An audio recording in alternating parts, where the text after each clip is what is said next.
વડોદરા શહેરમાં આવેલા પૂર્વ વિસ્તાર વાઘોડિયા રોડ વોર્ડ નંબર 15માં જ્યાં ઓછામાં ઓછા 10 વર્ષથી આ રોડની કામગીરી ચાલુ છે। અહીંયા રોડ બનાવવામાં આવે છે, પાછો ખોદી નાખવામાં આવે છે, પાણીની લાઈન નાખે, ગટરની લાઈન નાખે, પરંતુ એના પછી જે રોડ બનાવવાનો તદ્દન નકલી ડામર નાખે છે, ભ્રષ્ટાચારી ડામર નાખે છે।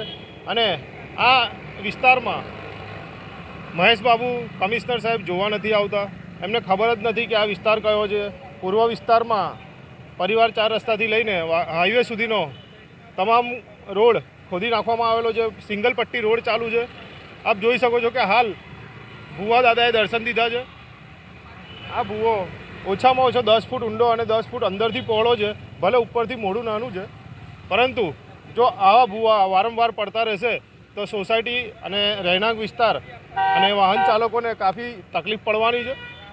તો વહેલી તકે આ રોડની સમારકામ થાય અને કામગીરી ચોમાસા અગાઉથી આ રોડ બનવાનો ચાલુ હતો, પરંતુ ચોમાસા આવતાની સાથે જ શિયાળો આવી ગયો, હવે ઉનાળાની શરૂઆત થવાની છે, પરંતુ રોડ કેમનો ઓગળે છે એ ખબર નથી પડતી। 10 ફૂટ ઊંડો અને 10 ફૂટ પહોળો ભૂવો છે।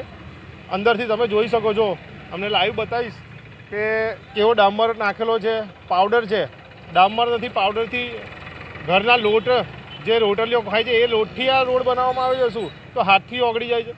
તો તમામ ભ્રષ્ટાચારીને ઉઘાડી કરવામાં આવે અને કોન્ટ્રાક્ટરોને સસ્પેન્ડ કરી અને એમને જેટલાનો આ રોડ બનાવ્યો છે એટલી જ અમાઉન્ટનો દંડ કરવામાં આવે।